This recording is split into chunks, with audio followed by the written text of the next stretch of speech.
I met Adrian when I was 29.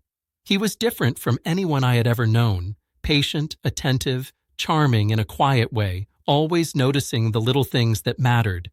He remembered my favorite coffee, the way I liked to fold my laundry, the names of my friends' pets, and never made me feel rushed when I needed to talk.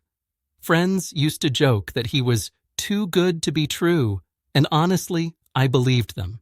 He was perfect in every way that counted. For the first 3 years, our life together felt like a storybook. Lazy Sunday mornings with breakfast in bed, spontaneous weekend trips, evenings spent laughing over movies we both loved. I was happy, truly happy, and I thought he was too. Things started to shift after year 4. I noticed subtle changes in his demeanor, little hesitations that I initially brushed off as stress from work.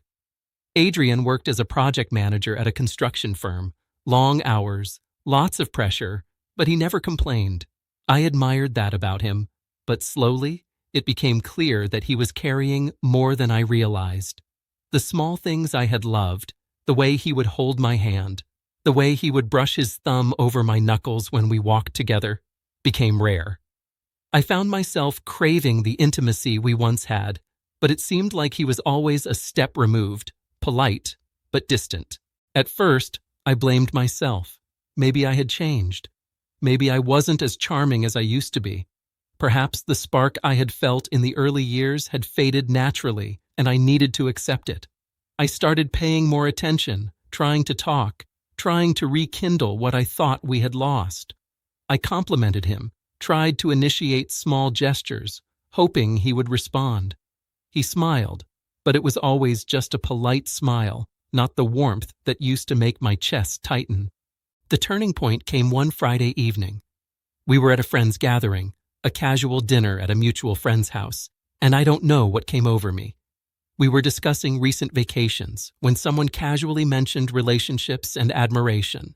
I made a joke in front of everyone about Adrian being too boring sometimes, implying he lacked spontaneity, and laughed along. Everyone chuckled politely, and I felt a pang of satisfaction for being clever, witty, entertaining. I didn't see the way his shoulders tensed or the subtle downward turn of his lips. I didn't notice the silence that fell between us on the ride home. That night, the house felt colder than usual. Adrian made no attempt to hold my hand, no attempt to kiss me goodnight. I brushed it off, thinking he needed space, but the tension grew over the next few days. I kept bringing up light-hearted subjects, trying to make jokes, trying to break the ice. Each attempt was met with distant nods, short answers, polite, but lacking the warmth I had once taken for granted. The realization hit slowly, almost painfully. I had humiliated him, and he wasn't just upset, he was withdrawing. I remember one morning vividly. I had left a small note on the kitchen counter, a playful message about coffee, expecting him to smile as he usually did. He picked it up silently, stared at it for a long moment, and then placed it back down without a word. His silence that morning was deafening. I felt a knot in my stomach, but I told myself I was overthinking. Yet, every day after, I saw more distance, more quiet. It wasn't loud or dramatic. There were no fights, no shouting, but a subtle coldness settled over our home like fog. I could see it in his eyes when he looked at me, hurt, disappointment, and a quiet resignation that cut deeper than any argument ever could. A week later, I asked him to come sit with me after dinner.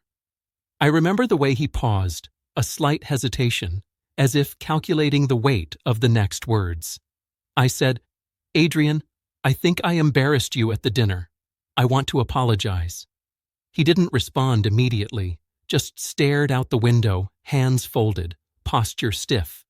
Finally, he spoke, his voice calm, controlled, but with an edge that made my heart ache. "It wasn't just the joke," he said.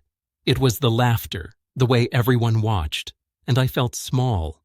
Not in a joking way, but in a way that made me question myself." The words hit me harder than I expected. I had always thought of myself as loving, considerate, careful with his feelings.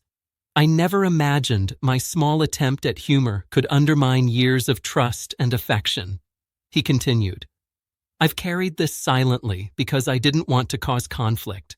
But inside, I felt less than the man I thought I was when we met. I felt invisible. His eyes, usually warm, now held a quiet sorrow. I didn't know what to say.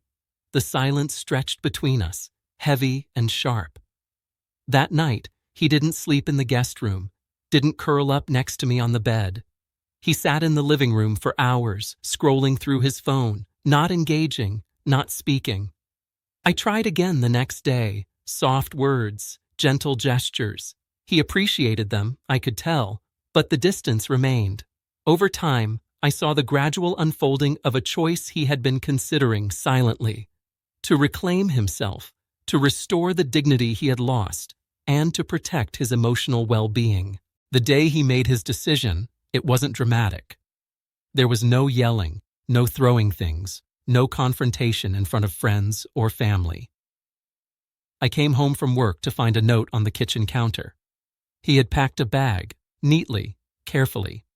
In the note, he wrote that he loved me once deeply, that he had tried to forgive my indiscretion, and that he deserved to feel respected, valued, and safe in his own home.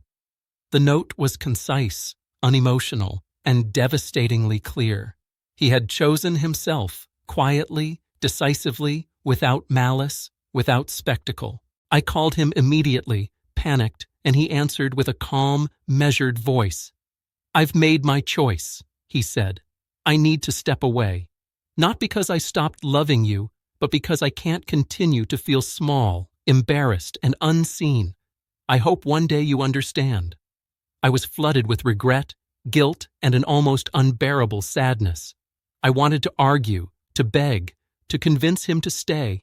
But something in his tone, steady and firm, made it clear that no words could change the decision he had made after years of patience and reflection. The next few days were surreal.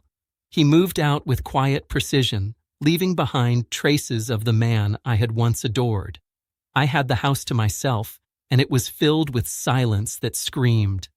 I replayed every word, every gesture, every laugh at that dinner in my mind, realizing how small actions can have catastrophic effects.